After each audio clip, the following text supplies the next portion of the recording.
everyone. So, anyone else wants to laugh at the first portion of this headline from CNBC that Russian government insists it is absurd to think that Russia will invade other countries? Yeah, I'm laughing too. I mean, really? Remember they used to say it was absurd they would invade Ukraine? And we all know what happened. So, yeah, cute. Very cute. The game of drones continues. So Russian authorities are reporting some Ukrainian drones shot down over Bryansk, Kaluga, and Tula regions, and over the Black Sea area. Again, not sure how accurate this information is because they lie.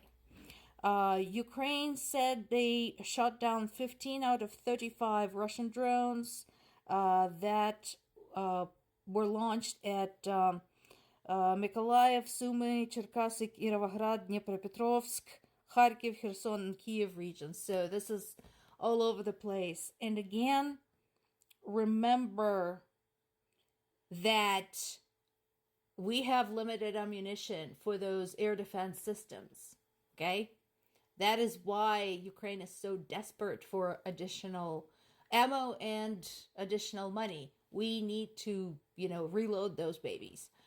And that answers the question why can they only shoot down some and not all of this? That's why. They have to, basically they're saving the ammo for big guns.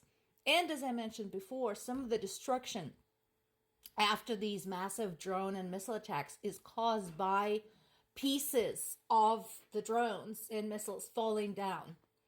Okay, so they don't evaporate in the air. There's still debris falling down. And that, of course, presents a danger. This is bad all around. This is from Kiev Independent. Ukrainian military authorities are saying they've downed Russian airplane Su-34 over Luhansk region.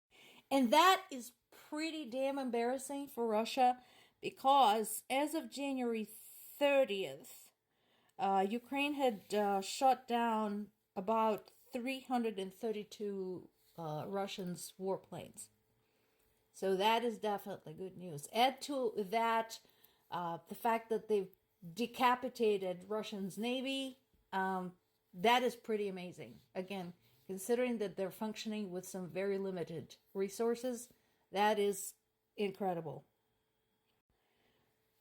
All of this is happening in the atmosphere of basically great uncertainty.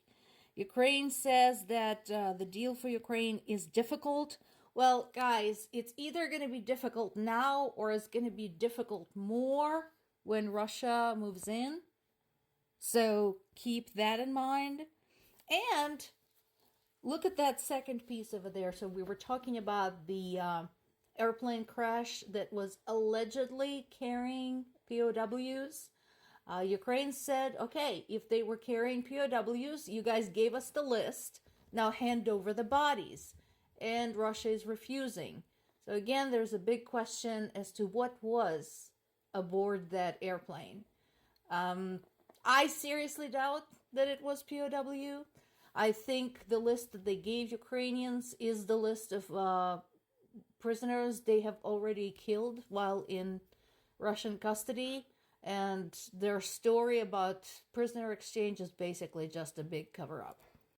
In addition to complaining about the complexities with the aid package, EU had extended sanctions against Russia for 6 months. Why? Why 6 months? Why? What's going to change in 6 months? Russia is going to, regain its senses? What?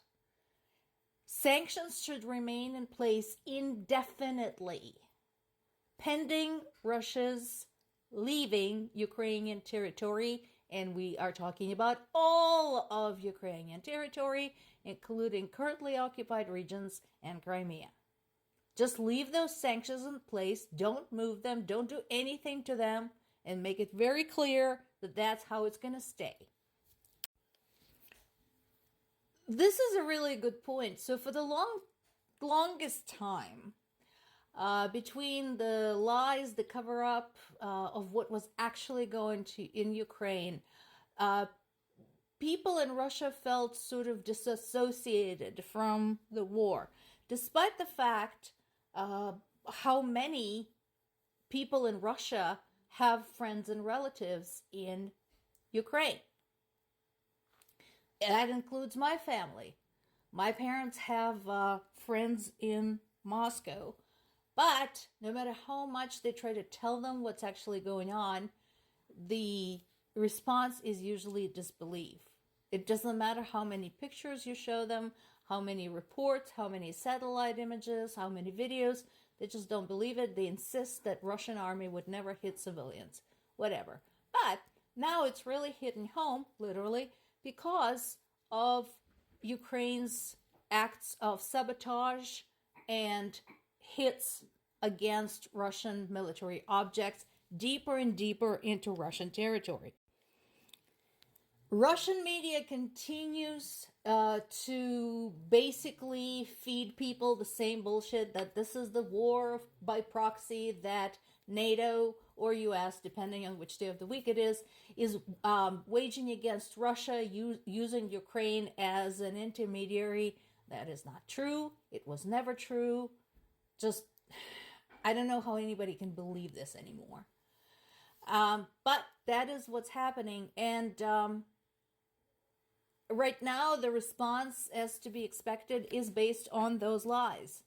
Russians are saying, oh gosh, NATO, why don't you like us? US, why don't you like us? Ukraine, why don't you like us? You're supposed to be our friend. And again, when Ukrainians tell them why they don't like them, they don't believe it. Sometimes it sinks in too little, too late. Is, for example, for this man, Anton Horobets, who was an engineer working for Russian Almaz-Antey defense factory, where Russians make missiles that they then fire at Ukraine. He had a grandmother who was living in Kharkiv. And the missile that he helped design and build and quality control, it hit her house and killed her. So he committed suicide, and he wrote in his suicide note that that's why. I don't know how many such tragedies it will take for it to sink in with Russian people, but this is just one example. Tragically, I suspect, one of many and one of many more to come.